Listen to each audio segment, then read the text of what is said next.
What's up, guys? This is your friend, and we are back with a new amazing fanfic. Which is What If Naruto Fall in Love with Fu Part 1.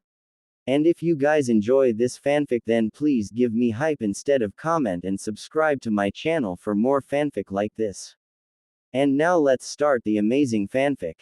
Get out of my store, you damn hoodlum. The sound of a loud thud followed by pained groans and a few choice curse mumbled under breath were heard through a street in the bustling Kanahagakure no Saito.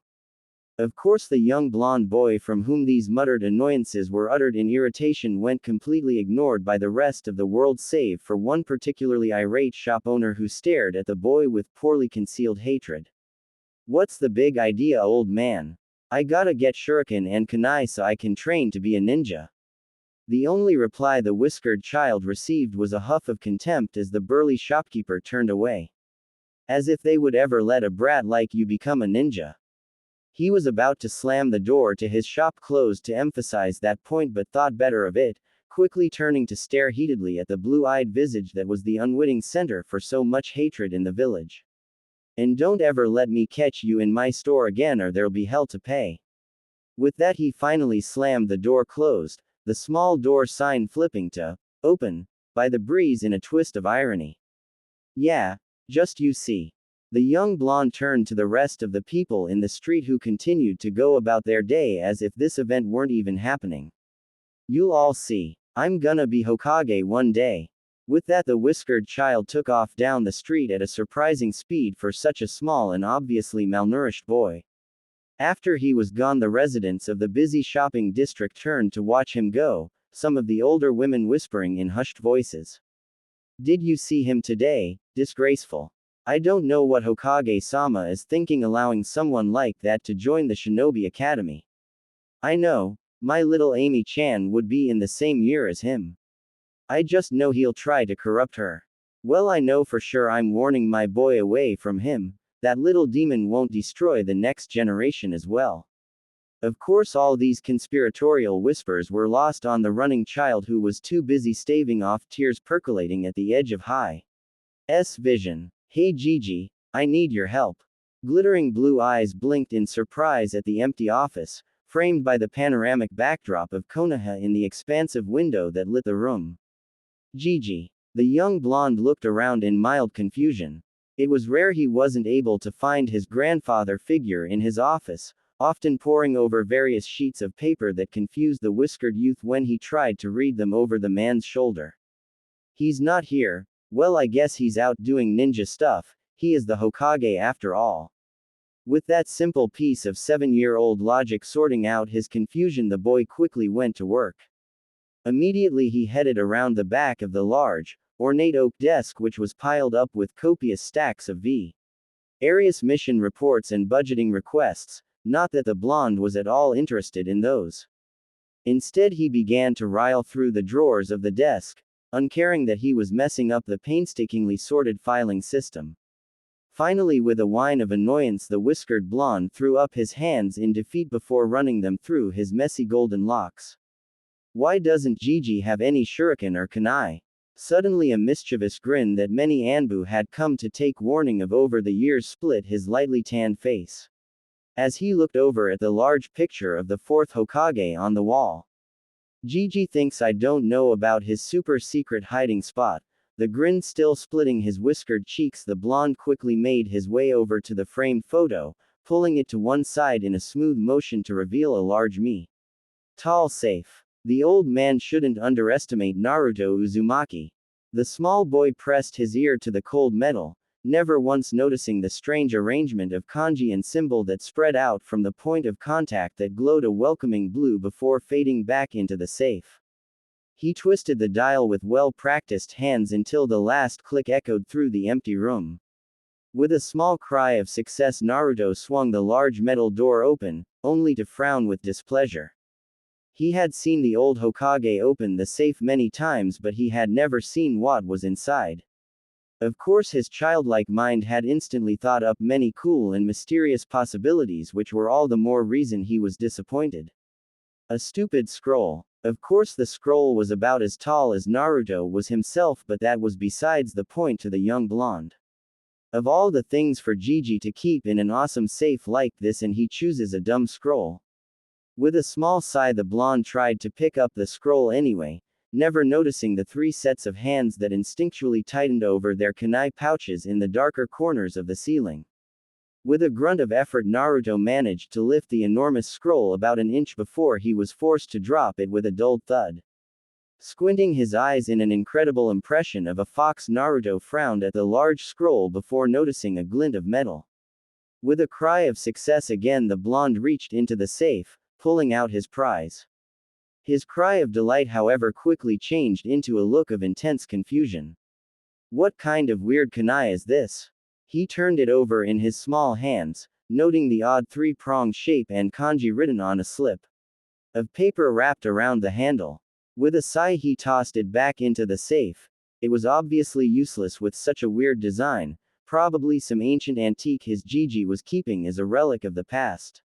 He swung the door closed with a disappointed sigh before sliding the picture back into what he thought was the correct position. With his brow furrowed, the blonde took one last sweeping look around the office before a light bulb seemingly clicked over his head. His short legs quickly carried him back over to the desk, where his hands began to frantically sweep back and forth under the polished wooden surface. Finally, a small, almost unnoticeable click graced his small ears as a secret compartment jutted out the side of the desk. This one was much smaller than the safe, and its contents confused Naruto even more. All there seemed to be were a small orange book, a strange glass sphere, a few sheets of paper, and a normal-looking scroll with a spiral design printed on the front.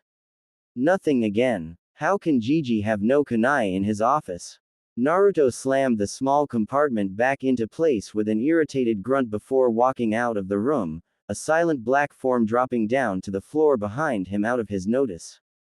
When the Hokage walked in later on that afternoon with the delegate from Kumo, he only found a rather amused dog-masked Anbu waiting for him with interesting news. Naruto once again walked back down the slightly less busy streets, the people beginning to retire to their homes as the sun dipped below the horizon. A frown marred his face as he thought about his predicament. Tomorrow he was supposed to start at the Shinobi Academy. It was a year earlier than most did, but the Hokage had assured him he would do fine. The only problem was that all the stores refused to sell him an shuriken or kunai. The small blonde was so lost in his thoughts he wasn't able to react in time when a tall man suddenly appeared in his path. The result was Naruto bouncing back like he had just walked into a wall, while the tall dark-haired man just sneered derisively. Naruto looked up, expecting to be reprimanded for being so careless. However, all he saw was the telltale logo of the Konoha police force and a flash of red eyes before the man walked on, ignoring the blonde like he had never even been there. Naruto picked himself up off the dusty ground, mumbling to himself about unobservant people before the figurative light bulb once again clicked over his head. A grin snaked its way across his face as he took off on small legs in the direction of the Uchiha compound.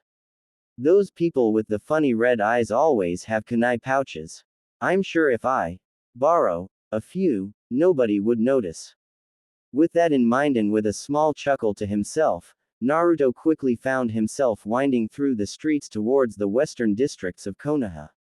A good half an hour later, and the whiskered child was staring up at the rather imposing stone wall that separated the Uchiha compound from Konoha proper. He never really thought about the Uchiha all that much, but he found them having a wall around their compound sort of strange.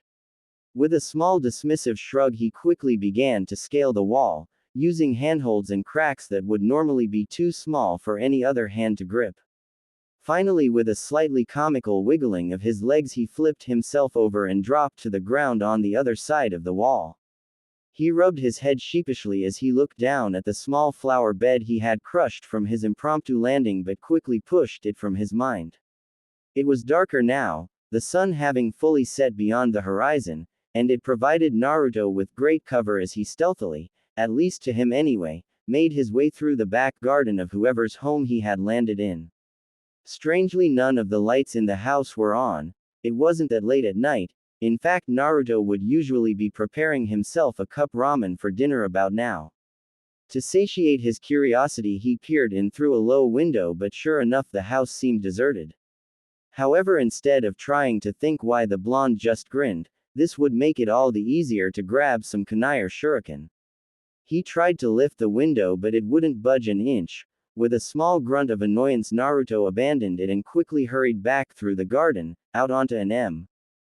Street. Once again, the blonde found it curious that nobody was out. He had never seen a street in Konoha so quiet before midnight. Feeling slightly less sure of himself but staying strong regardless, Naruto scampered across the street, ducking into another alley between two homes. Stopping to think for a moment, he remembered that all the clan compounds in Konoha were somewhat self-sustaining. That meant there had to be stores to buy things, and he hoped that would include ninja supplies. Ducking his head back out into the moonlit street, he nearly squealed with delight as he spotted exactly what he was looking for. The store was across the street from him, a large sign hanging out front that Naruto couldn't quite make out, but the various weapons in the window were visible clear as day, as was the large fan symbol emblazoned across the door. With as much speed as his small body could muster, he dashed across to the door, giving it an experimental push only to find it locked. Frowning, he looked around, noting the small flap at the bottom of the door, obviously made for whatever animal the shop owner kept. He was about to go around to the side alley to find another way in when he heard the sound of approaching footsteps echo through the silent streets. His eyes widened in surprise and fear of being caught. Naruto immediately ducked down, pushing himself through the small mal flap that was obviously never designed for human use. He quickly found himself stuck, his hips just a little too big to get through. However, as the footsteps came closer, he found a new burst of energy, scrabbling with all he could and finally managing to push his lithe body into the store. He sat there, leaning against the door, just panting as he calmed himself down. He was beginning to regret coming here. Generally, people left him alone in Konoha, but sometimes the people would be slightly less forgiving.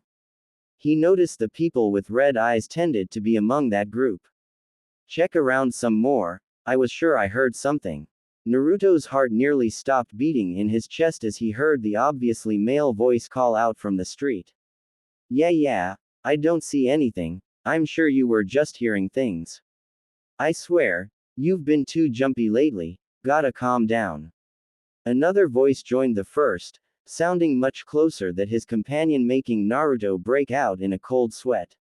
Shut up, you know Fugaku-sama's orders, while the meetings are taking place the streets have to be cleared. We don't want anybody to find out what's going on. If there's a spy out here from the Hokage, we have to flush them out and deal with them. Even in his fear, Naruto managed to be confused by the conversation taking place now painfully close to him. Why would the Hokage need to spy on his own shinobi? That didn't make sense at all. To satisfy his burning curiosity, he ever so slowly poked his head up and looked out the window, only to immediately duck back down as he caught a glimpse of burning red eyes. Hey, what was that? The voice sounded suspicious and footsteps began to draw near to the shop he was hiding in. What? The voice sounded somewhat bored, as if he was just eager to go home and relax instead of trudging around outside for threats he was certain wouldn't be there. There was something in the shop, I'm sure of it. Naruto gulped in a way he hoped wasn't too loud, even though it seemed deafening in his own ears. He quickly scurried further into the shop, hoping to use the shadows to hide himself. On the way, his hand closed over the hilt of a kunai from one of the counters and he instinctively clutched it to his chest as if it would protect him from anything. He pressed himself as close to the wall as he could beneath a counter as he heard the doorknob rattle a few times before the sound of a key clicking in a lock was heard. Footsteps came next, each slap of a sandal against a wooden floor like a cannon firing right next to the terrified blonde. That next minute was agonizing on Naruto's nerves as the Uchiha continued to walk around the small shop, before sighing to himself and walking towards the door. As his hand touched the doorknob to close it, the blonde let out a small breath he didn't even realize he had been holding. Unfortunately, it wasn't small enough, and before the air had fully left his lungs, a hand wrapped around his collar, yanking him to his feet so that his eyes were level with a set of angry Sharingan. Well, what do we have here? A little young to be a spy, don't you think? He sneered across at his companion, but Naruto made use of his distraction as lashed out with the kunai clutched to his chest on instinct. With a cry of pain and anger, the man dropped Naruto, clutching his arm that was now spraying blood in a long arc. Naruto wasted no time and sprinted out of the store, slipping between the legs of the man's surprised companion in one smooth motion before vaulting to his feet and taking off at a sprint. The two Uchiha weren't surprised for long and they quickly took off after the tiny child, using their shinobi training to enhance the muscles in their legs to take off at incredible speed. By the time Naruto was dropping back down on the other side of the wall, the two shinobi were right behind him. Using speed and energy, the blonde didn't even realize he took off again, staying just ahead of his pursuers. He did everything in his power to keep the two Uchiha from getting him, sliding through holes in fences that they were too big to get through, using his knowledge of the alleyways to confuse them, and even at one point grabbing a peacefully sleeping cat and throwing it at the men. It turned out Tora, as the name on its collar read, didn't appreciate the early wake-up and managed to keep the two would-be capturers busy for a surprising amount of time. Long enough at least for the terrified blonde to reach his destination. It wasn't all that uncommon for Naruto to be chased due to his recent history as somewhat of a prankster. However, in those situations he would have pre-planned his escape, usually with a few hidden surprises for his pursuers, giving him ample time to make it to the Hokage Tower or his home where he knew he was safe. Right now though, he had no plan, no tricks to pull out of thin air, and there was only one place nearby he would feel safe. He burst through the flaps in front of Ichiraku's ramen, surprising the young teenage girl washing dishes behind the counter.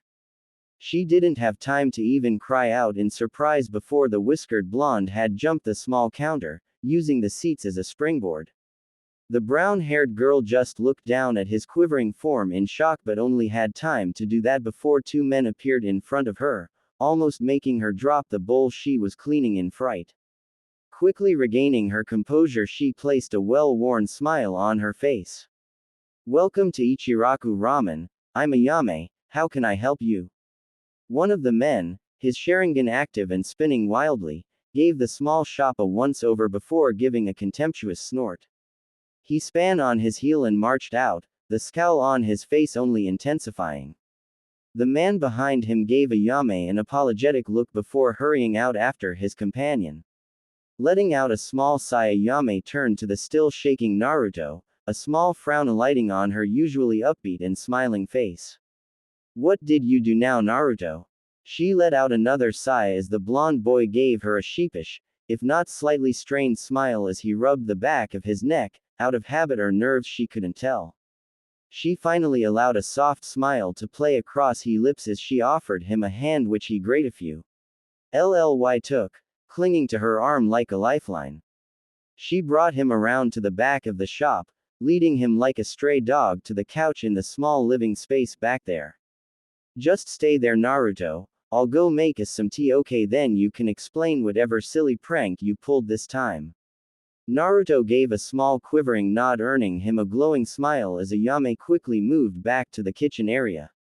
"Tea, thanks, Ayame-chan." The girl turned around again at the door, holding onto the frame as she smiled serenely at the little boy she considered a little brother in everything but blood. "Hey, what are big sisters for, nay?" Naruto finally seemed to relax at that, settling more into the couch as Ayame finally moved off to prepare some tea. An older man with graying hair and a fatherly smile seemingly permanently set on his wrinkling features chose that moment to walk down the stairs. "Oh, see what all the commotion was about. Ah, Naruto, my boy, what brings you to our humble abode?" The small blonde turned at the familiar voice, a small but true smile appearing on his whiskered face at the sight of one of his precious people. "Tsuki Oja-san." The man simply chuckled at the exuberant cry as he settled a hand on the young boy's shoulder, his calloused palm easily dwarfing the boy's small frame. "Now who did you manage to upset this time, my boy? I hope it wasn't a Hyuga, you know how they reacted last time." He let out a throaty chuckle as he fondly remembered Naruto half crawling into his store, one arm and leg having been at the receiving end of the Hyuga's fearsome taijutsu style. It had taken a few hours before the boy could feel anything at all in those limbs. Naruto, on the other hand, just had an indignant if somewhat sheepish look on his face. I didn't do anything. They chased after me. Tuki just gave him a knowing smile. Honestly, he believed the boy's pranks would one day get him in a lot of trouble. Still, he and Ayame would be waiting for him with a warm bowl of ramen and a warm smile at the end of the day. Nothing less for their best customer and his surrogate son. Of course they did. Naruto, and Iwagakure has a solid gold statue of the fourth Hokage. Naruto looked up at him with wide blue eyes, his face looking like a monkey who had been given a truckload of bananas. Really? That's so cool. TT Ibeo. Tuki just gave a small sigh. He should have known better than to try and use sarcasm on somebody as innocent as Naruto. No, you see, Naruto, the blonde boy in question blinked in surprise when Tuki suddenly cut off before jumping in surprise as he felt some kind of warm liquid spray across his back. He looked around only for his eyes to go wide in shock and terror. Tuki was on the floor, unmoving, a single kunai sticking out of his blood-soaked throat. Behind him stood the two Uchiha who had been chasing him, a cruel glint in the spinning red eyes of the one in front. Oromaru, what are you doing? The one behind seemed shocked by his companion's actions, his eyes flickering between the dead man on the floor and his fellow Uchiha. Shut it, Takaho, there can't be any witnesses. Do you know what will happen if word gets to the Hokage about the coup? Unfortunately, Ayame chose that inopportune moment to walk back into the room, a tray of tea balanced in one hand. Time seemed to slow as she took in the scene in front of her. Two men standing over Naruto, kunai poised to strike, her father on the floor, blood still spilling from his throat as his empty eyes stared at her. Her scream carried out into the night only to cut off a moment later as three kunai found their way into her stomach. She could only stare down at the growing red patch forming on her usually pristine apron, a quizzical expression on her face as if she couldn't quite believe what was happening. It only lasted a moment before she fell to the floor, first to her knees then, with a dull thump, onto her side. Silence once again fell on the small room as Naruto stared in shock and horror at where his surrogate sister lay on the floor, unmoving and pale. The Uchiha's arm was still outstretched from throwing the kunai and his friend was looking at him in even more shock. Then, as if a silent command had been given, everybody moved. Naruto scrabbled to his feet at the same moment the lead Uchiha lurched forward to grab him. The small blonde just avoided his grip, sliding across the floor to where Ayame had fallen.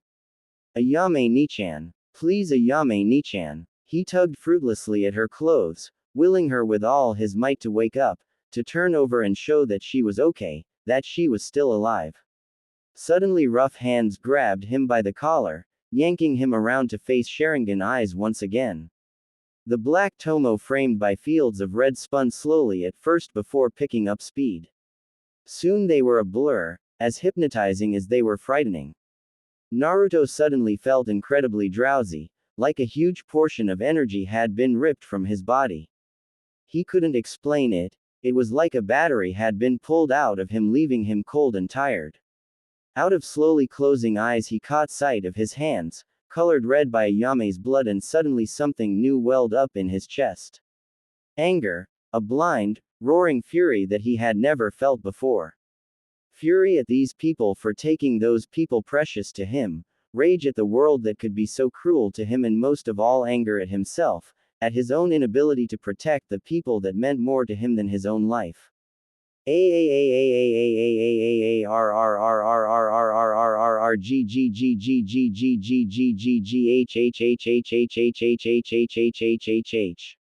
Pain. Sudden blinding pain welled up behind his eyes like somebody had lit them on fire. Suddenly he wasn't tired, he had more energy than ever. Everything seemed to slide into perfect focus, colors coming alive like they never had before. Then a pressure seemed to build up inside of him, welling up and begging to be released.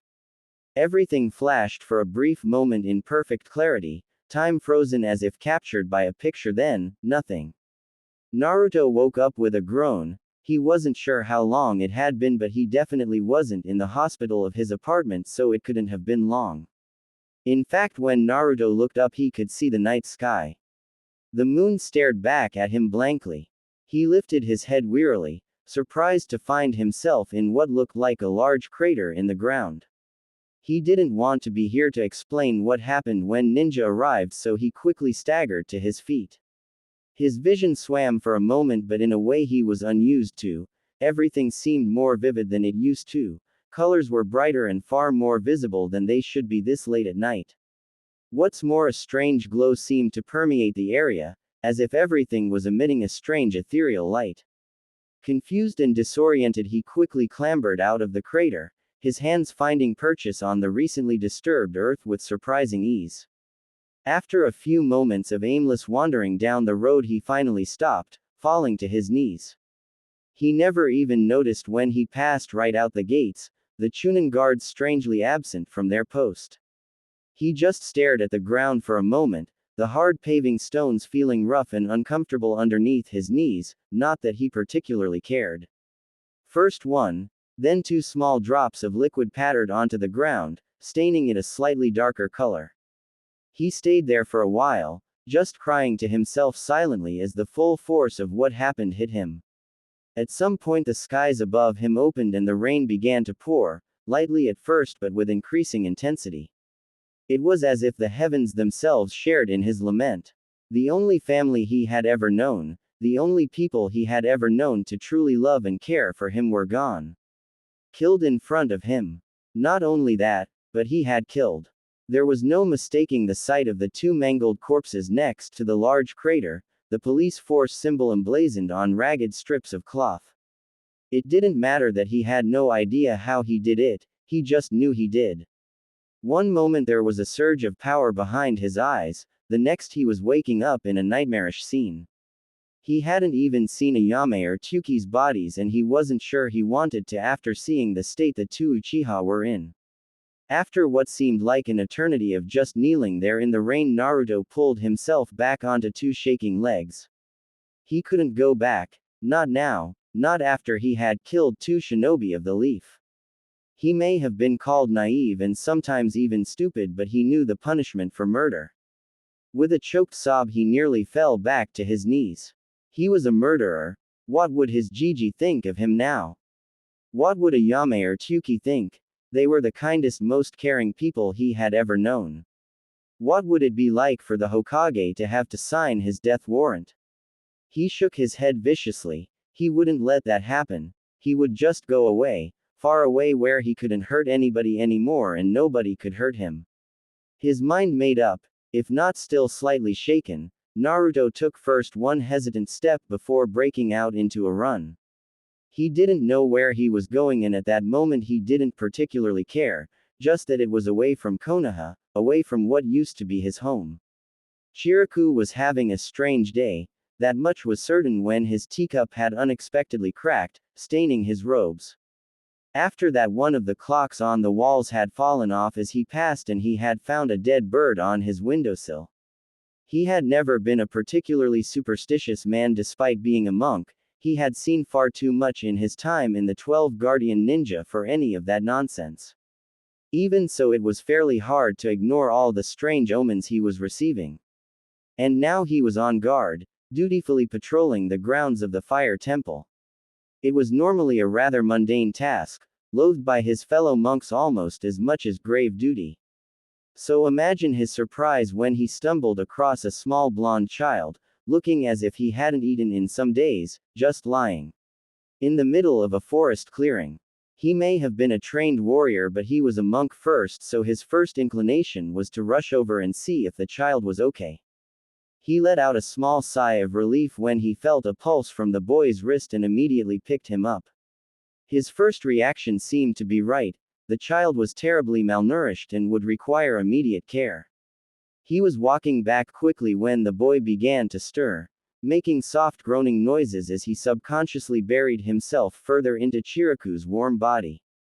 He began to open his eyes, and when the monk looked down, he nearly dropped the boy.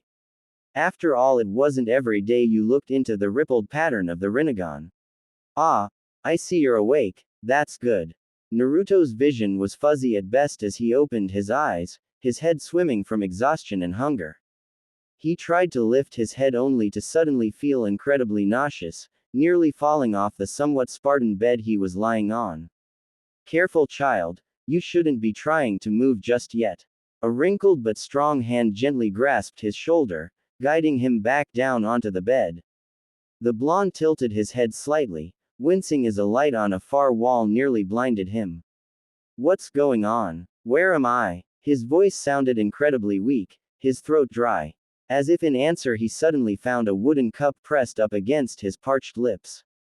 Gratefully he sipped at the cooling water, sighing in relief as he felt his thirst somewhat quenched for now. He tried opening his eyes again with limited success, only managing to catch the silhouette of the man sitting beside him. You are at the fire temple, child. Young Chiriku found you while he was patrolling the grounds. It is a sanctuary for priests and monks such as myself to find solace in meditation. Naruto simply blinked in response, finally managing to prop himself up on his elbows and right his vision. The man sitting next to him was old, very old. His face was wrinkled almost to the point where it seemed his eyes were permanently squinted. A small pointed beard jutted from his chin, the hair grayed with a few streaks of white. Even so, his face was kindly and serene, as to be expected from a monk. However, the most amazing thing about him was that he seemed to be enshrouded in an aura of pure energy, his body aglow with that same ethereal blue light Naruto had seen ever since the incident which led to his self-imposed exile from Konoha. But where that energy had before seemed unruly and chaotic, around the monk it flowed calmly like water passing through a gentle stream. I see you do not know much of the world if my words confuse you. The man's smile took on a slightly more mischievous hue as he talked, his eyes squinting in a way Naruto found eerily reminiscent of his own fox-like look. Suddenly he blinked in surprise as he realized what the man had actually said, the information taking a few moments for his confused mind to handle. Hey, are you calling me stupid? His response was a throaty laugh as the man placed a placating hand on Naruto's shoulder. The blonde instinctively shied away from the contact, finding it unpleasant for a reason he couldn't quite place. It was familiar. Not at all, my lad. The old man looked away for a few moments as if in thought, however it was obvious even to Naruto that it was exaggerated. Let's just say, ignorant. He gave another kindly smile before his gaze took on a more serious disposition. Let me have a look at your eyes, child, I need to check on something. He leaned forward, but Naruto quickly backed away from the man's hands. The old monk merely took his hands back, holding them in a placating manner. What are you gonna do to my eyes? The man chuckled in what he hoped was a disarming manner, waving his hand dismissively. Nothing, I merely want to take a look at them. Naruto seemed hesitant to comply at first, but eventually he leaned forward, opening his eyes for the monk to see properly. Ah, young Chiriku was correct then. He stayed like that for a few moments, gazing intently into Naruto's eyes as if they were the window to enlightenment. What is it about my eyes? And how do you see them when you squint so much? Once again the elderly monk merely chuckled, amused by the boy's brazen question. My, aren't you an energetic one? Tell me, what do you know about those eyes of yours? Avoiding Naruto's question, the man leaned back, gazing at the blonde evenly. Naruto simply looked confused as he blinked a few times, looking around for something reflective. My eyes. They're blue and they let me see stuff.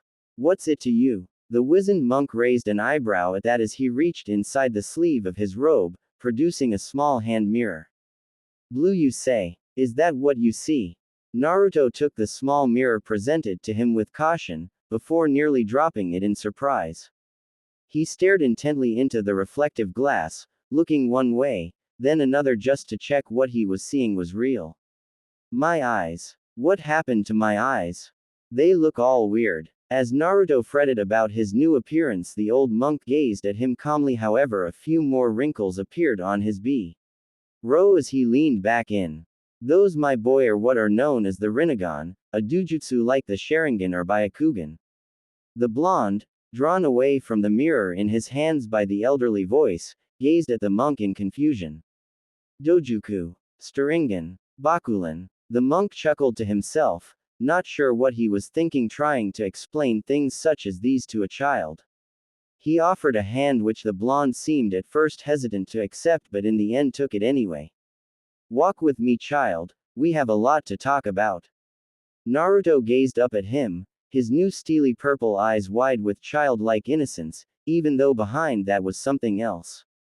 What's your name, my boy? They left the small room Naruto had been lying in, and the blonde took the opportunity to look around. The corridor they were now in seemed just as bare and Spartan as the room he had awoken in. Seeing this, the old man beside him gave a warm, knowing smile and gestured to the bare walls and floor.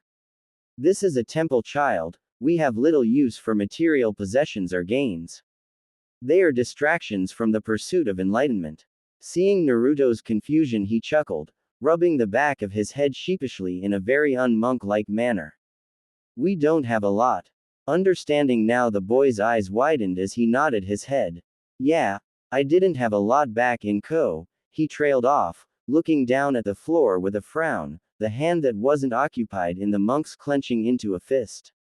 Chukaku. Naruto looked up in surprise, shaken from his thoughts by the warm voice. The monk was looking down at him, his eyes squinted and a comforting smile across his features. My name is Chukaku, head monk of the fire temple here in Hai no Kuni. And yours? Naruto blinked once before coughing and rubbing the back of his head. Naruto. Chukaku seemed to draw in a deep breath, looking out a window into the grounds of the temple where a group of monks were running through their kata in perfect synchronization. Ah, Maelstrom, a good strong name. I feel your future will be filled with great things, if not hardship to get there. Seemingly pulled out of his trance-like state, he blinked rapidly, regaining his composure and earlier kindly stance. But as to only be expected, of course, we all must go through hardship to fully appreciate the gift that is life. Nay. Naruto just stared at him strangely for a few moments in awkward silence before Chukaku coughed into his hand and began walking down the corridor again. Yes, well, anyway, you are more than welcome to stay here, Naruto. We cannot promise you a comfortable life, but you will have companionship and peace if you so choose. The blonde just stared up at him in wonder, his eyes wide in amazement. You would let me stay here? Chukaku merely chuckled to himself, not even bothering to turn around. Of course, what kind of monk would I be if I turned around a starving child on my doorstep? Come now, we shall go find you some food and a place to sleep. I'm sure Sora will be delighted to finally have somebody his own age to talk to. Suddenly the elderly monk felt Naruto stop, his hand slipping out of his wrinkled grip. He turned back only to see Naruto standing there, his head lowered with his messy hair shadowing his eyes. I can't. He sniffed loudly and Chukaku could see tears rolling down the boy's cheeks. I don't deserve it, I'm a monster. The young blonde was shocked though when he suddenly felt himself being embraced. Chukaku had taken him into a warm hug, gently patting the boy's back in a comforting manner. Don't say that, Naruto, you are not a monster. I refuse to believe any child such as yourself could ever be a monster. He stood up and for a moment Naruto was sad to feel the warmth from the embrace disappear. Quickly he found an old wrinkled palm held out before him, offering for him to take it. Come now, tell me your story. Naruto stood there for a moment before he wiped the tears off his face and took the outstretched hand. All right, Naruto, what do you know about chakra? The small blonde beside the old monk looked up to him with wide, naive eyes. Chitara. Chukaku merely chuckled as he patted the boy's head, much to the blonde's ire if his scowl was anything to go on. Naruto was now dressed in the more traditional robes worn by the fire temple monks, the loose linen clothing tied by a white sash. Chakra, Naruto. It is the lifeblood of the world, the energy that permeates everything and is produced in every living creature on the planet. By meditation and physical exercises, one can slowly gain control over their chakra, molding it and forming it ways that allow us to do many wonderful and otherwise impossible things. He looked down with the same kindly smile only to see Naruto look away disinterestedly. With a raised brow, Chukaku lightly bobbed the small blonde on the head with the end of his shikuju. Hey, what was that for? Chukaku merely put on an innocent smile as he hid the staff behind his body, despite it being taller than he was. Whatever do you mean, Naruto-kun? Although it is very poor manners to not pay attention when somebody is speaking to you. The young blonde merely scowled at the elderly man, rubbing his head lightly where he had been hit. However, when it looked like he would retort angrily, Chukaku merely twitched the hand holding his staff and Naruto backed off. Sorry, but this chakra doesn't sound all that amazing. Once again a solitary eyebrow rose on Chukaku's forehead as he began to walk towards a nearby wall, his shikuju jingling with each step. Oh no, you say you come from Konoha, right? Naruto didn't answer, but Chukaku caught his tensed posture out of the corner of his eye. That's a ninja village. At the mention of shinobi, the old monk could tell he now had Naruto's full attention. Chakra is what allows ninja to perform their various techniques in jutsu. If possible, at the mention of jutsu, Naruto became even more attentive. Jutsu. Like fireballs and those cool exploding tags. Chukaku gave a small smile and a curt nod which only widened Naruto's eyes. Correct. You see, by balancing and combining the physical and spiritual energies in one's body, you form chakra which can then be controlled through the use of hand signs to mold in the way the technique requires. He stopped, standing next to one of the imposing walls of the temple, higher than most of the buildings it protected. However, that is not the end of it. Those skilled enough do not even require hand seals and can mold chakra through sheer concentration and focus. Naruto was practically bouncing on his feet at this point, so Chukaku decided to hammer the point home. In fact, I believe one of the earliest techniques taught to young ninja is the surface clinging exercise, like so.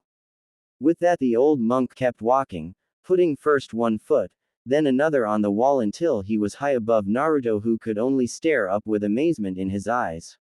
Using chakra to stick to a surface, no matter what it is. He walked back down at a leisurely pace, making it seem like he wasn't defying gravity but instead taking a calm stroll. Of course, there are other ways to mold chakra, you even mentioned one.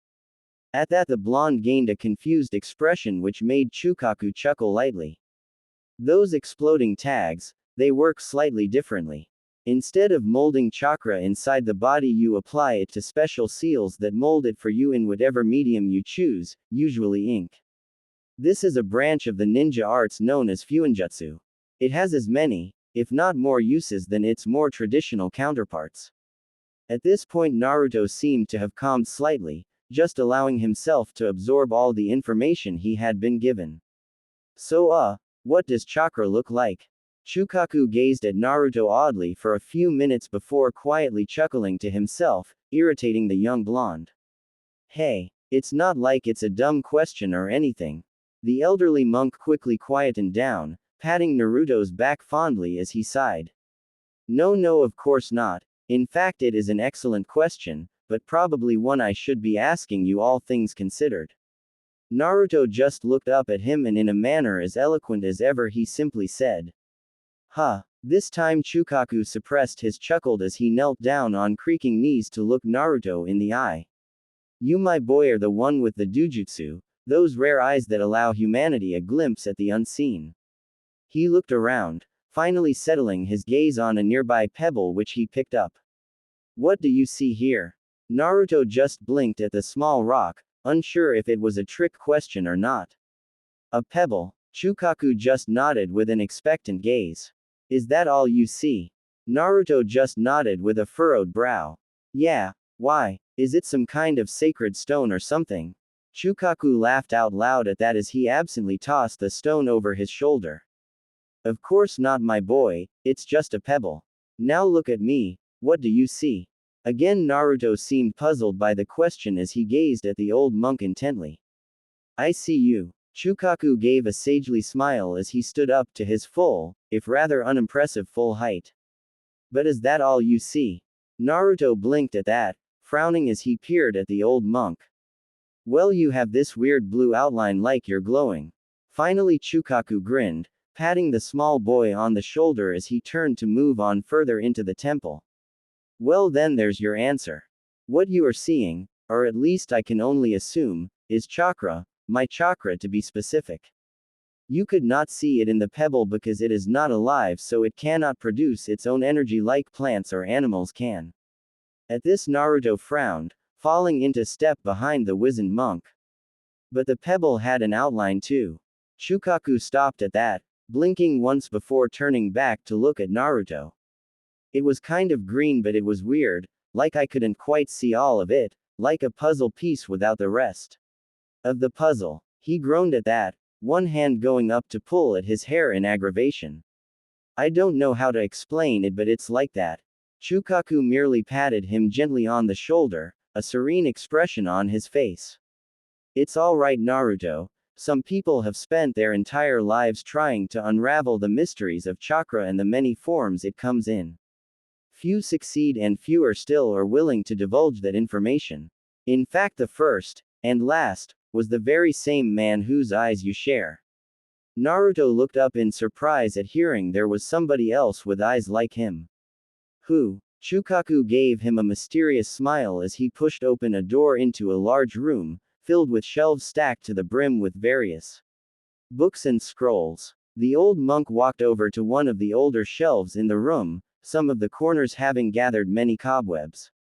He tutted for a few moments as he looked over the shelves before picking out a book and blowing the fine layer of dust that had accumulated.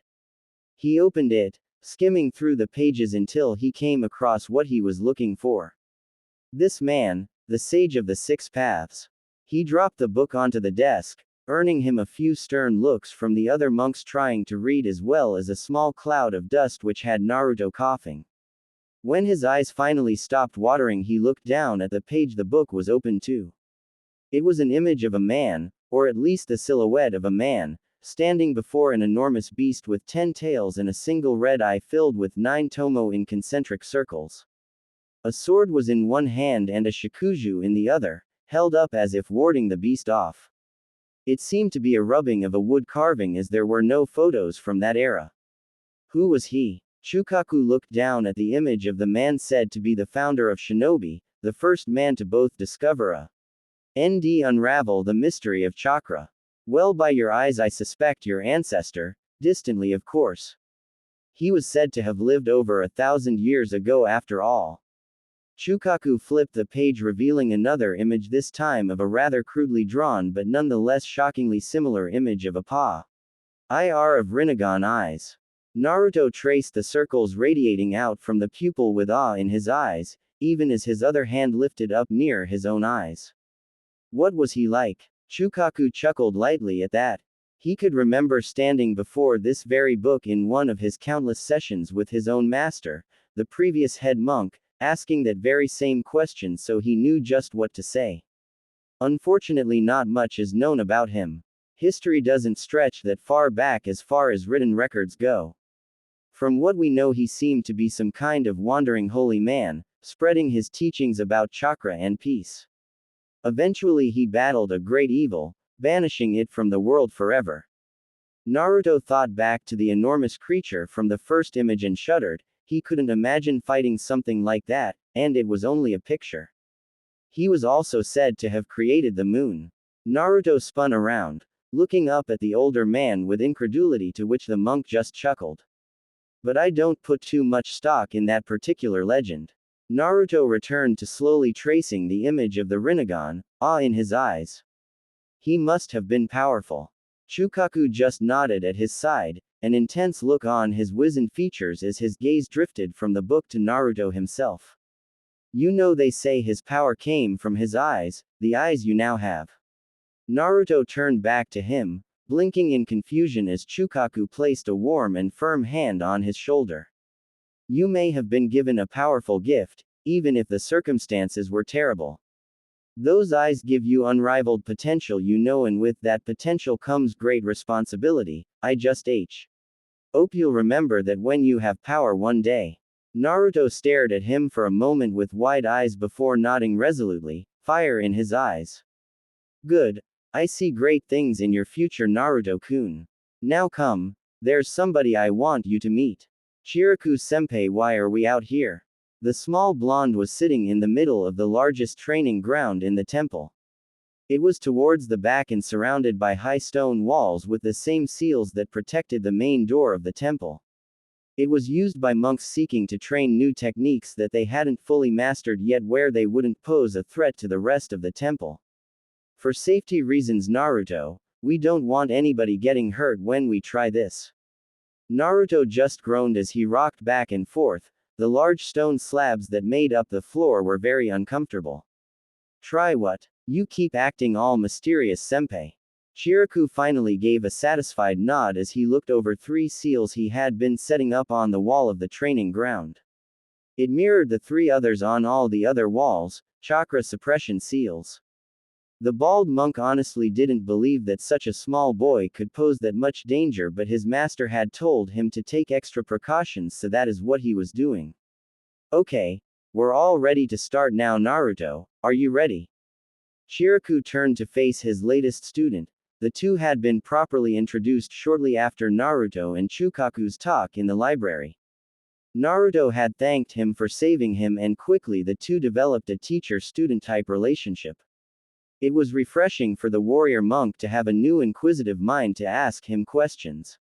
Ready for what, senpai? The bald monk merely smiled as he walked back over, sitting down in front of Naruto in a cross-legged position. After your. Chiraku frowned as he tried to think of the best way to say this to a child. Incident in Konoha. He winced as he caught the sudden tension in Naruto's posture, but continued anyway. He thought it would be better for Naruto to confront his past instead of trying to ignore it. You said you awoke in a crater. Master Chukaku believes this may be one of the inherent powers of your Rinnegan. We want to find out exactly what triggers this so we can replicate and, in time with training and meditation, control it. Naruto seemed less sure but nonetheless nodded, if hesitantly. Alright, now I'm going to have to ask you to remember that night. Remember just what you saw, how it felt, everything. Naruto blinked in surprise before looking down, his hair overshadowing his eyes momentarily. That was the problem, he couldn't forget. He remembered every detail of that night like it was forever burned into his memory, that, and everything after it. The feel of Ayame's blood on his hands, the intense fear and self-loathing as he stared up at those spinning red eyes, the coppery tang in the air and the echoes of Ayame's scream still ringing through the room.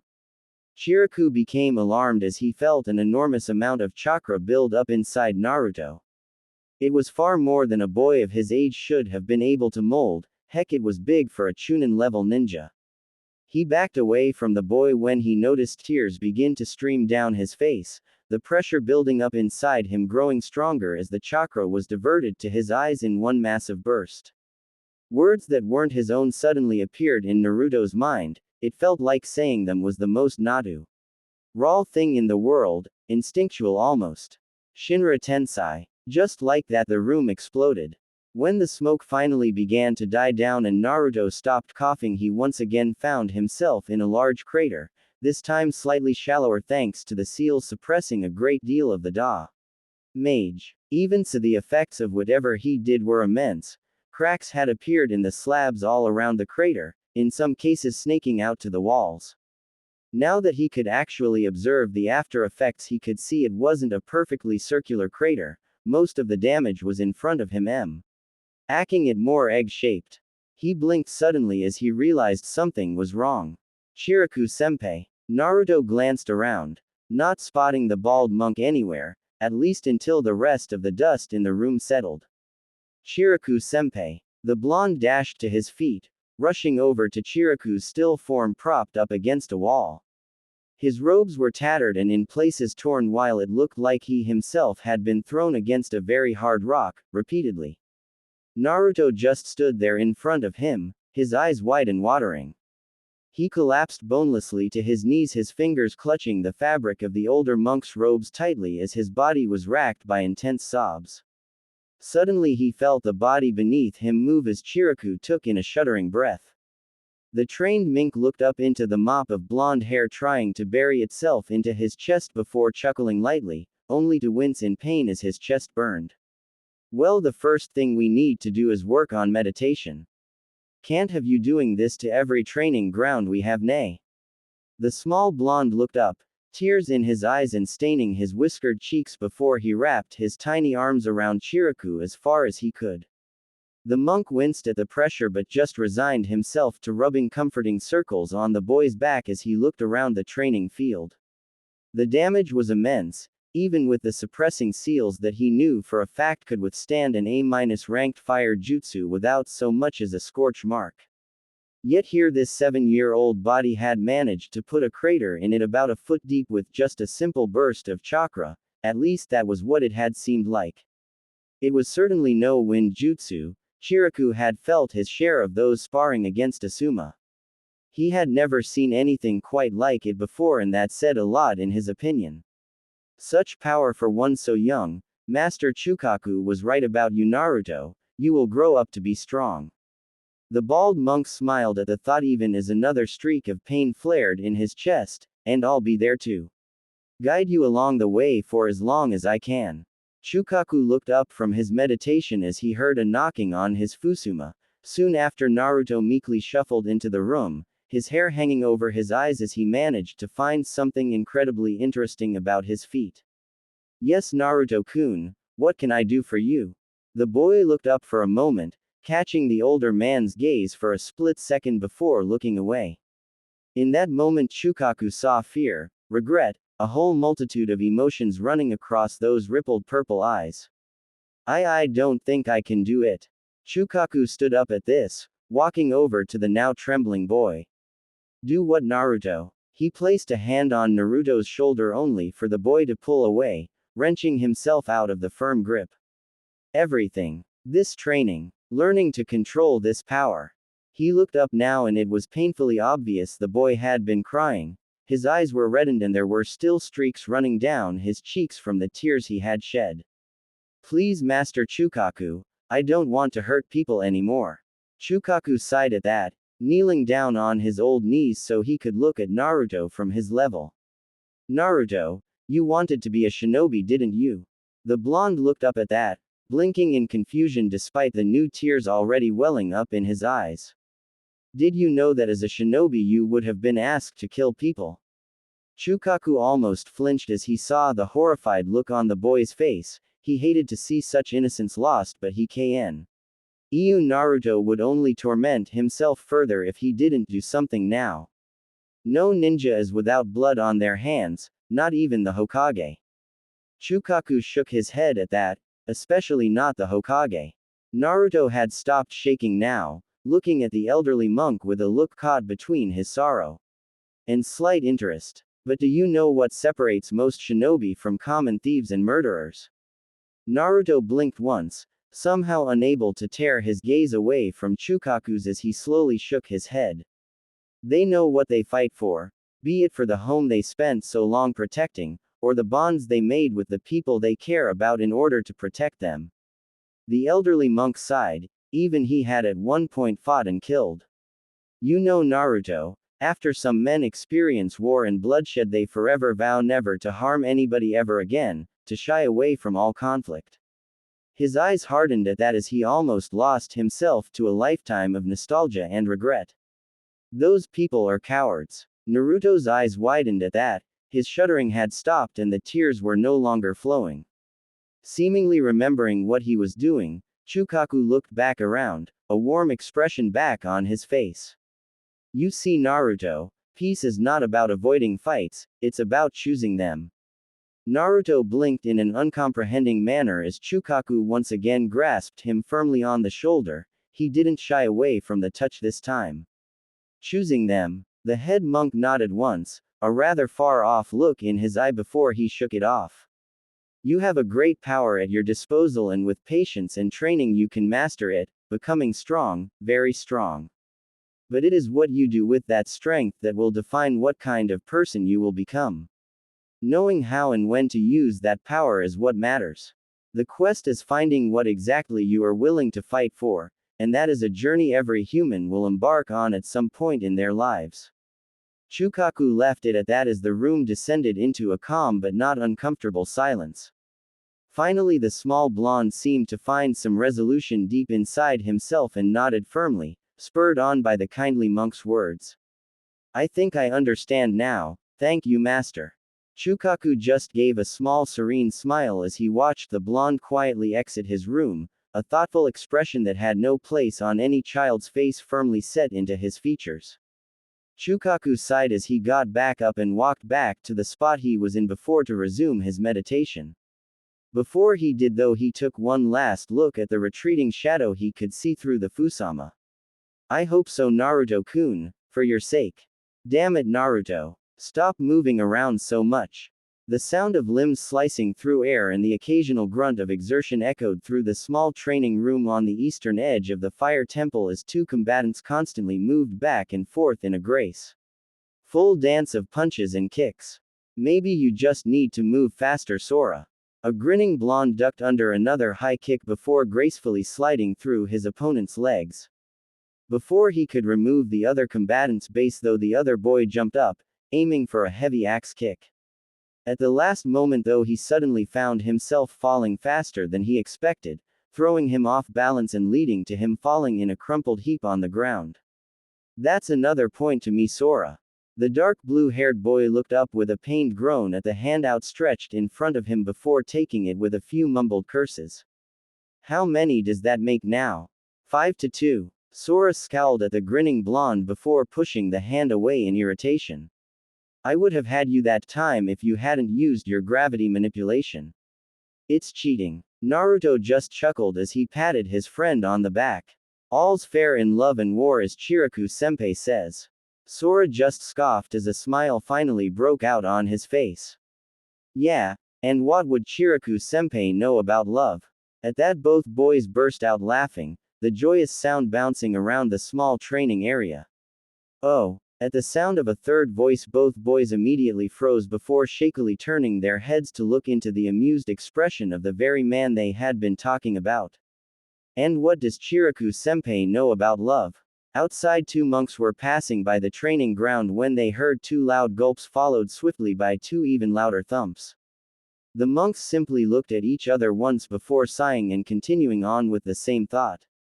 Naruto and Sora again. Sorry, Chiraku-senpai. Back inside the training ground, Sora and Naruto were rubbing their aching heads while Chiraku was the picture of serene innocence, despite the shakuju he was subtly resealing into a pouch on his hip.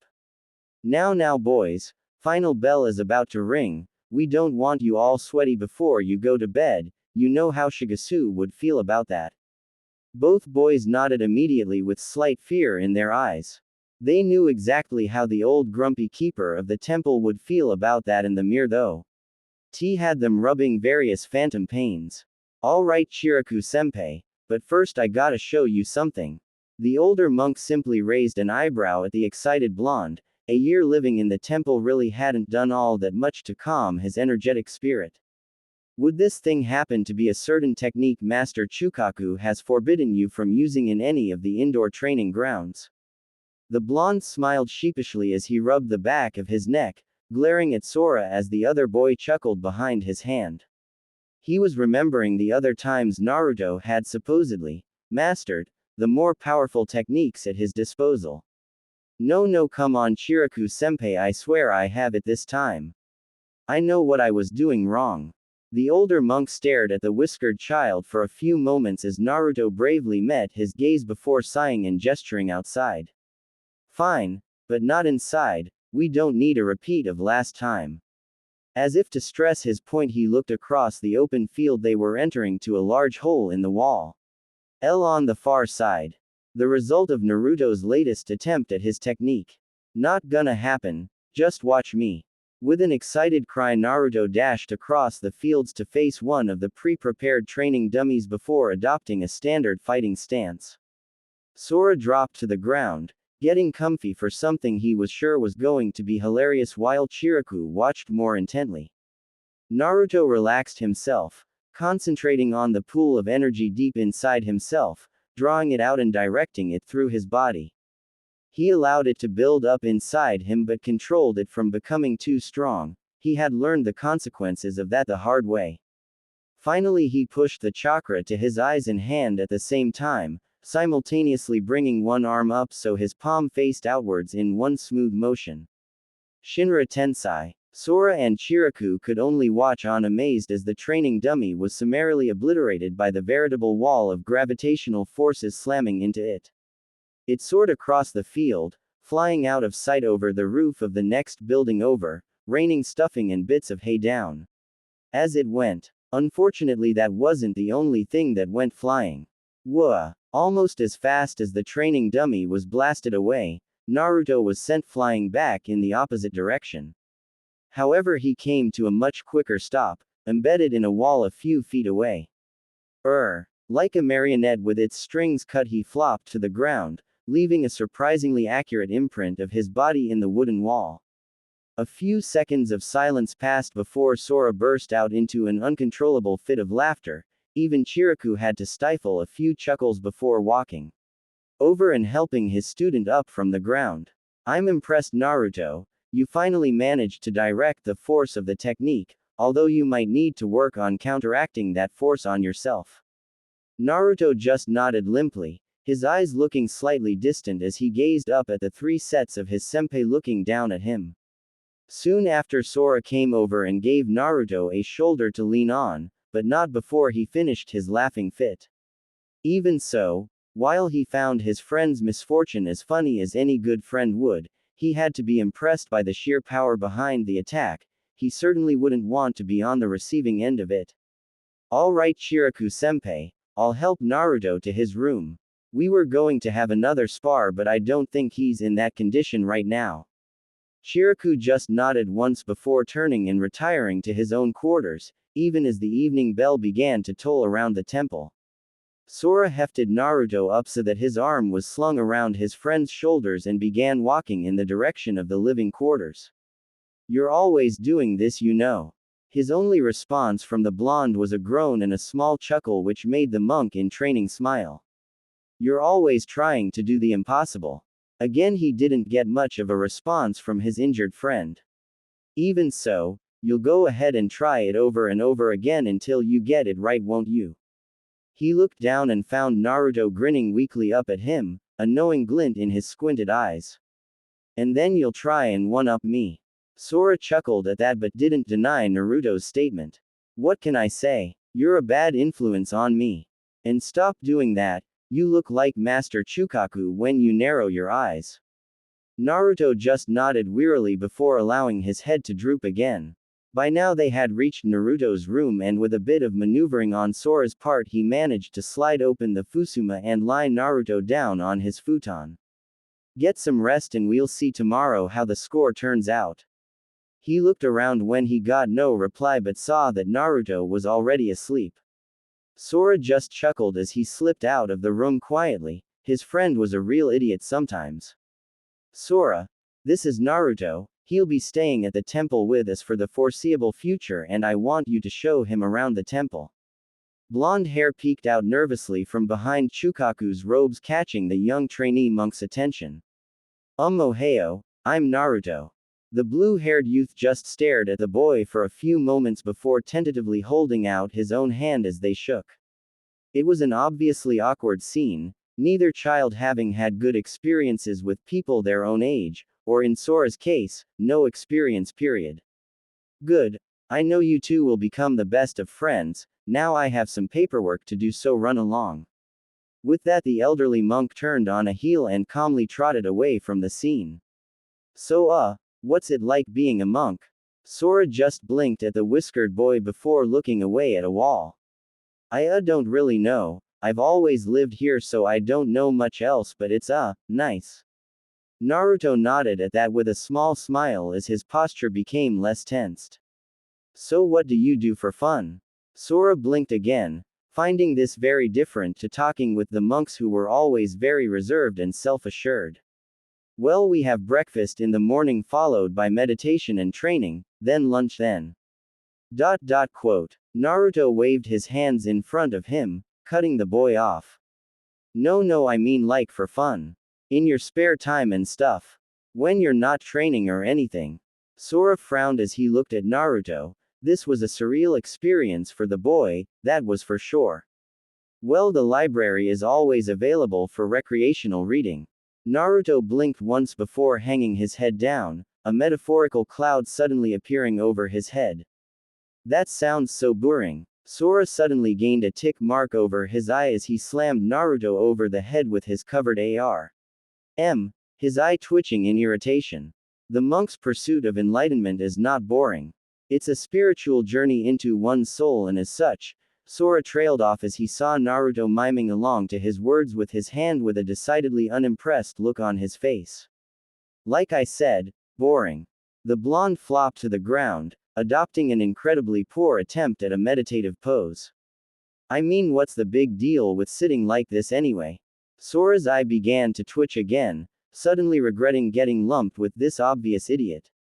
Suddenly, though, a superior smirk appeared over his face as he too got onto the floor, adopting the correct pose for meditation with his palms facing up, his hands in loose fists and his knuckles touching. Well, Chiraku-senpai says that it takes the utmost skill and concentration to properly meditate, obviously such things are beyond you. At that, Naruto looked up in annoyance, his own tick developing over one eye. Oh yeah, I bet it's not so hard, I could meditate way better than you could. He looked over the position Sora was in and quickly adjusted his own posture to match. If Sora hadn't been so annoyed with the blonde, he might have been impressed at Naruto's first attempt. Instead, he simply raised a haughty eyebrow in mild contempt. Amateur. When he didn't get any response, he looked up to see Naruto's head turned away, his eyes closed in a mockery of meditation. It was obviously an exaggerated way of ignoring Sora. The blonde quickly found a fist buried in his skull and an angry Sora above him. Hey, don't ignore me. From a nearby window, Chukaku watched the whole scene with his mouth hidden by his sleeve. A mild chuckle escaped his lips as he observed the two boys' interaction. He knew it was a good idea to introduce the two, for the other monk's amusement if nothing else. Chukaku looked up from his desk with a fond, nostalgic smile as he thought back on the last year since Naruto had joined the temple. It was quickly marred with a frown, however, as he once again picked up the piece of paper he had been reading.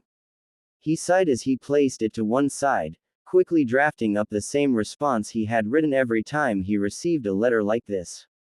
Finishing with a flurry as he signed his name, he sealed it into an envelope ready to give to the passing mail-nin the next morning. He sighed again as his gaze drifted over to the seal on the envelope the message had come from, the seal of the Hokage. He would change the wording every time, sometimes offering things in return, but the gist was always the same: bring Naruto back to Konoha. In the same manner, his answer never changed from a firm and resounding no. As long as Naruto was under the roof of the Fire Temple, Chukaku would see he never had to return to his old home. The young blonde had told him about his life there after some coaxing, and the elderly monk was appalled. He had worked out from the boy's treatment and the village's vehement requests for him to be returned just what he was, as well as from his appearance just who he was, although it was speculation until he could find evidence. Even so, he found the village's blatant hatred of a child horrific, especially considering the burden that was already on the poor boy's shoulders. What made it all the better was that he had the power, the authority, and the influence to keep Naruto here, whether the Hokage or anybody else had any thing to say about it or not. The Fire Temple was firmly under his control as head monk, and in turn he reported directly to the Fire Daimyo, nobody else. He had known the man since he was just a baby in his mother's arms and had always made sure to be in his favor. What's more, the man knew better than to upset the person who controlled his protection detail, the 12 Guardian Shinobi.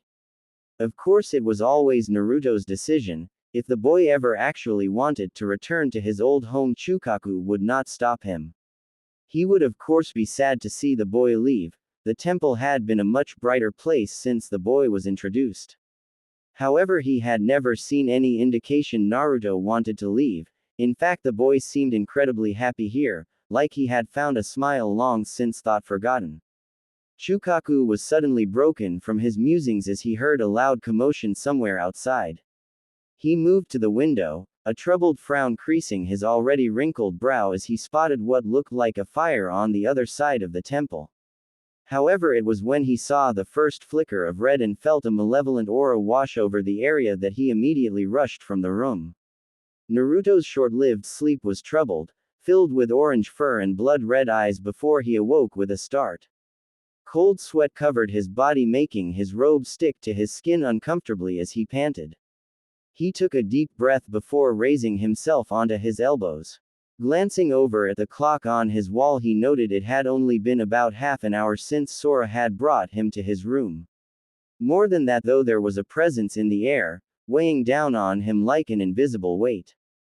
Getting to his feet, he was shocked to see flames out his window. His eyes widened even as his feet carried him out of his room and towards the fire. He got there to see it was one of the smaller temple buildings. The walls and roof were up in flames. The orange and yellow tendrils of fire were licking at the sky as smoke billowed out from the building in choking sheets. There was a gathering of monks, some attempting to douse the flames with buckets and water ninjutsu, while others seemed to crowd around something else. He took a few hesitant steps toward the second group until he felt a familiar hand grip his shoulder. "No, Naruto, you have to stay away, it's dangerous." He looked up to see Chukaku, his normally serene features marred by worry and concern. Suddenly a monk was tossed out of the group like a ragdoll, landing not far from them. It distracted Chukaku long enough for Naruto to break out of his grip and rush forward. He didn't want to be treated like a child. This was his home now and he would protect it with his life if he had to. Ignoring Chukaku's desperate cries, Naruto barged his way past two monks only to freeze in surprise at what he saw. Sora stood at the center of a ring of monks, except it wasn't the Sora Naruto had known for the past year. He was hunched over, a crazed expression in his eyes as an evil grin lifted the corners of his mouth. The arm that he usually kept covered was a mottled red, spiky protrusions jutting out at random, and the fingers had become more like claws. Worst of all, his entire body was enshrouded by a cloak of intense red chakra, bubbling like it was alive. Three tails slowly swayed back and forth behind him. "Sora!" Naruto's cries only served to draw the boy's attention to him, his now red and slitted eyes locking firmly on the blonde. However, there was no recognition there, only an insane bloodthirsty glee, like a predator spotting its next meal. Naruto took a step back as he saw the pure malice behind the boy's eyes. It wasn't Sora, it just couldn't be. "Naruto, stop." The blonde just barely heard Chiraku's voice along with a few others, no doubt monks concerned with his safety. He ignored them anyway, rushing forward towards the creature his friend had become. He didn't make it within 3 meters of him before a malicious red tail swatted him away from the side, moving faster than he could even follow. He landed a few meters away, his clothing ripped and torn in a few places, and he knew there were a few spots that would bruise the following morning. Even so, he picked himself up on shaking legs, a desperate look in his eye as he looked at his friend. Sora had turned away from him, obviously having lost interest in the prey that put up barely any fight. Naruto's features set into a determined mask as he watched another monk get batted away by those tails. He set his feet into a solid stance, already drawing up the chakra from inside of him and directing it to both his eyes and his hands. Discreetly, he placed his other hand behind him, pointing in the opposite direction as he finally released the pent-up chakra. Bansho Tenin. Naruto immediately felt the pull on his body like gravity had been temporarily inverted, but the hand he had behind him kept him glued in place. Sora, on the other hand, was in no such luck as he suddenly found himself flying through the air towards Naruto, unable to react in time to do anything about it. The blonde had already pulled his hand into a fist, ready to knock some sense into his friend. However, at the last moment it unfurled. The possessed Sora blinked in confusion as he suddenly found himself wrapped up in an iron-like grip. Naruto's hands were firmly wrapped around his friend's back, his chin over one shoulder. The tails behind him waved uncertainly for a moment, as lost as the one guiding them. Please Sora, I don't understand what is going on, but please stop this. A solitary tear rolled down Naruto's cheek, evaporating as it touched the cloak of pure chakra covering Sora. Just stop this, let me help you. He hugged tighter, ignoring the pain as the malevolent chakra began to burn his skin and rip away at his already tattered clothing. Stop it. Suddenly Sora seemed to freeze, the tails stopping in mid-sway as if caught in some invisible giant's hand. Ever so slowly the long red tails began to shrink back into the cloak, even as the cloak itself slowly began to leak off of Sora's body. The chakra seemed to twitch in midair before slowly being absorbed into Naruto. As it did so, the burns and bruises across Naruto's body began to heal so fast the monks around them could actually see it happening. Finally, when the entire cloak had disappeared and Sora's features had returned to normal, the two boys collapsed to the ground, Naruto still clutching Sora tightly to I am. Shiraku and Chukaku immediately rushed over to see if they were okay. Aside from Sora's intense chakra exhaustion and a few burns across his skin, they were perfectly fine, just unconscious. Chukaku let out a long sigh of relief as he looked down at the two before turning to the assembled monks. He was simply glad there had been no casualties. However, he would still have to explain that to the rest of the monks tomorrow, and he knew that would be exhausting. Not to mention Naruto was going to be asking questions too, and Chukaku was sure he would be hard-pressed to answer them. Alright, start putting out those fires, we'll begin repairing the damages tomorrow, for now get some rest. As soon as the murmuring dies down and the monks began to disperse, he took another look at the two boys on the ground. How can two boys so young bear such a heavy burden? Drip. Naruto felt strangely at peace. The air was still but not humid or uncomfortable. Drip. The ground beneath him, while hard, was not inherently painful. He had grown used to relatively hard bedding anyway. Drip. There were no aches vary his body like he had expected there to be. Drip. He gently moved a hand up his body, feeling for where he knew he had been burned by that foul chakra. Drip. Strangely, all he felt was his normal smooth skin, not even any bandages. Drip. Likewise, his clothing seemed fresh, there was no noticeable damage. Drip. In fact. Drip. Shut up. Naruto blinked as his voice echoed out through, wherever he was, it was certainly not the temple, that was for sure. He got to his feet, once again marveling that he didn't feel at all hurt and his skin was unblemished. He looked around, his steely purple eyes taking in his strange surroundings with a frown. As far as he could tell, it seemed to be the basement level of some kind of industrial building. He had found himself in one once when he was exploring in Konoha, except the one he found himself in was much cleaner. Pipes ran the length of the ceiling, disappearing off into the darkness in both directions of the seemingly endless corridor. There were many of them, but one in particular caught his eye as it was much larger than the rest. It was also the only one that was leaking, obviously the cause of the irritating dripping. Sure enough, he watched as a single drop of some foul red liquid gathered at the bottom of the pipe into a dropple tea before falling to the floor. Whatever it was, Naruto knew better than to touch it. When it made contact with the floor, it sizzled for a moment, eating away at the ground. However, more amazingly, the floor seemed to immediately repair itself, the small hole disappearing like it had never been there. He watched this repeat 3 times before tearing his gaze away. It was oddly hypnotic.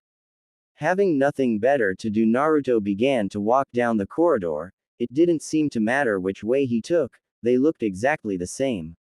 Every so often he would reach another leak in the pipe, the only indicator he was actually moving at all. Finally, though, he reached a fork. He blinked, looking down both identical passageways before shrugging and heading right. After maybe another 5 minutes of walking without any indication he was getting anywhere, Naruto finally stopped. He liked to imagine that a year in a temple had somewhat calmed him and given him some semblance of patience. However, the truth was Shinra Tensei. The area around Naruto erupted in an explosion of pure gravitational forces. his hands outstretched to either side to evenly distribute the blast. However, when he opened his eyes, he nearly fell to his knees in shock and despair. The walls were completely unharmed. There wasn't even a single indication his technique had done any damage, not even the pipes seemed affected, they just kept dripping away. However, Naruto did manage to spot one strange thing out of it. Just to test it, he began to build up chakra within his body again, feeling the flow in his pathways as it circulated at a faster rate under his direction. His ear twitched as he looked up at the pipes above him, it was unmistakable. Whatever was flowing through the smaller pipes sped up when he began to gather chakra and likewise slowed down when he harmlessly allowed it to disperse. Weird. With an irritated sigh, Naruto just resigned himself to walking along the pathway. However, no sooner than he put one foot in front of the other, he felt it, that same malicious aura that Sora had been emitting. His eyes widening in panic, Naruto took off at a sprint down the corridor in the direction he felt the presence coming from. If Sora was having another attack, he needed to be there for his friend. After another 5 minutes of running, as Naruto became increasingly worried, he finally turned a corner only to skid to a stop. In front on him was a massive room, a change from the otherwise cramped hallways, but the most noticeable feature was the enormous metal gate spanning the length of one wall, and behind it, Naruto couldn't be sure. Darkness stretched on beyond the gate, showing no visible floor or ceiling, making it seem like Naruto was staring out into nothingness. Of course, it didn't stay that way for long. Two enormous eyes cracked open in the darkness as Naruto stepped into the room. Their slitted black pupils framed by red stared through him, piercing him with their gaze. They were followed by an equally large mouth, teeming with teeth as it stretched into a horrific facsimile of a grin. Each gleaming white tooth was taller than Naruto was himself and looked like they could tear through just about anything. So my jailer finally honors me with his presence, and with a gift of my own chakra, no less. How very. The two massive eyes narrowed slightly as whatever invisible head they were attached to lowered to better look at Naruto, simultaneously pulling in a deep breath of air. Thoughtful. Large white claws, much bigger than the teeth, appeared at the base of the cage door, gently stroking the bars with a deafening ring of metal. While a terrifying sight, it did give Naruto the impression that whatever this thing was, he was safe as long as he stayed away from the bars. Are you not going to speak, Ninjin? It has been so long since I have had the pleasure of company, 8 miserable years in fact. Naruto gulped, trying to hide just how frightened he was of this thing, whatever it was. Demon was the first word that sprung to mind, but upon thinking of that word, Naruto suddenly remembered his life in Konoha, those quiet whispers when they thought he wasn't listening. They too had called him demon, but Master Chukaku had told him they simply didn't understand him, and it was their ignorance that led to their hatred. Hello, I'm Naruto. The great eyes once again focused on the small child, the head lowering even further so that they were almost at eye level with one another. It wasn't that hard, considering Naruto was about as tall as the diameter of the eyes. I know your name, Ninjin. I listened to you shout it out every time you made that foolish declaration of becoming Hokage. The creature seemed to spit the word Hokage like it left a sour taste in its mouth. By its voice, Naruto would assume it was male, but it was so loud and booming he couldn't really tell either way. What's yours? Suddenly the creature laughed, a deep, bellowing chuckle that resounded in the small space, at least small I.